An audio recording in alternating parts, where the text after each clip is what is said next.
میں تو صرف میں کیا کہوں اور میری جیسے بیکار آدمی کی کیا حیثیت ہے کہ مفتی اعظم ہند رضی اللہ عنہ کے بارے میں کہیں. میرے شیخ نے جن کا نظیر یقیناً کوئی نہیں ملتا, انہوں نے یہ جملہ کہا ہے کہ مفتی اعظم کا ذرہ کیا بنا اختر رضا.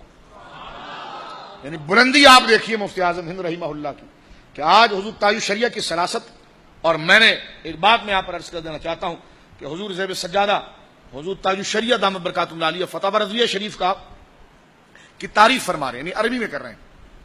آپ کے ساتھ ایک مولانا ہوتے ہیں, وہ اردو کے اندر پڑھتے ہیں. میں زمبابوے میں حضرت کے ساتھ رہا, ہرارے میں حضرت کے ساتھ رہا. میں نے دیکھا کہ اللہ نے علم اعلیٰ حضرت کے خاندان کو ایسا عطا فرمایا ہے کہ اعلیٰ حضور تاج الشریعہ اس وقت شوگر کا مرض بڑھنے کی وجہ سے بظاہر جو بصارت ہے وہ اتنی کمزور ہے کہ آپ کو کاغذ کے اوپر لکھی ہوئی عبارت نظر نہیں آتی. عبارت نظر اعلیٰ حضرت فاضل بریلوی کی کہ پورا ایک پیراگراف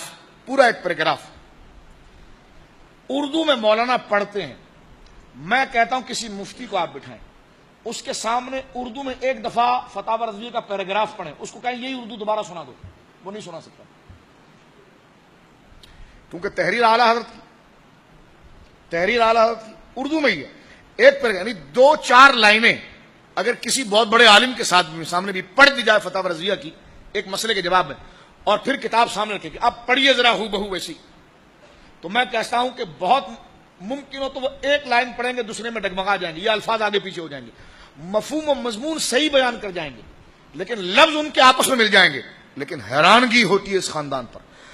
حضور تاج الشریعہ کے سامنے مولانا پورا ایک پیراگراف پڑھ کے چپ کرتے ہیں, آپ اس کی پوری تعریف بیان کرتے ہیں. یعنی وہ اردو میں پیراگراف پورا کرتے ہیں اور آپ اپنی زبان میں اس کو عربی میں کر کے بیان کرتے ہیں, اور وہ جملہ ریکارڈ ہو رہا ہوتا ہے. اس کے بعد دوسرا جو ڈپارٹ ہے وہ عربی سے اس کو تحریر کرتا ہے, اور تحریر کرنے کے بعد وہ علماء جو جامعہ اشرفیہ ادھر کے جو ادب میں عبور رکھتے ہیں وہ کہتے ہیں کہ الفاظ بھی ایسے نکلتے ہیں جو فصاحت میں اعلیٰ مقام, فصاحت میں اعلیٰ مقام پر ہے. اور الحمدللہ میرے شیخ نے اس وقت 3 جلدیں فتح رضویہ کے مکمل عربی میں کر دی ہے, اور عربی بھی وہ کہ جس کو مصری بھی دیکھے تو کتاب پر نثار ہو جائے,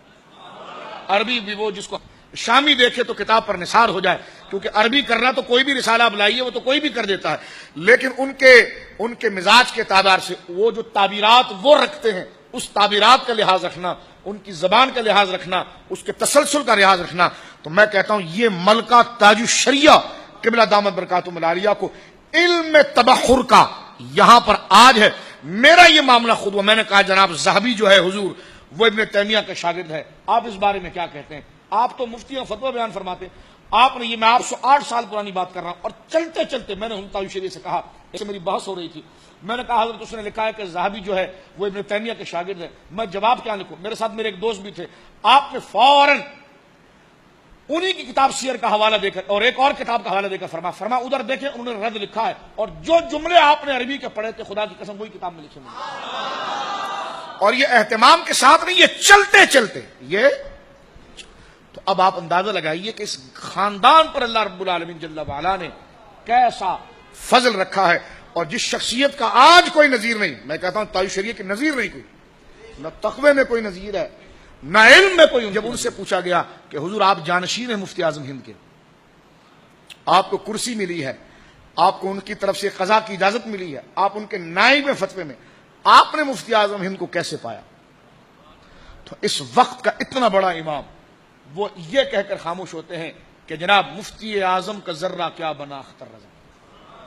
بولیے سبحان اللہ. یعنی مفتی اعظم کا ذرہ کیا بنا اختر رضا. تو میں کہتا ہوں کہ جناب اس سے آپ اندازہ لگائیے کہ سرکار مفتی اعظم ہند کا علم کا جو آفتاب نمروز ہے وہ کتنی بلندی پر اپنی روشنی کو پھیلا رہا ہے.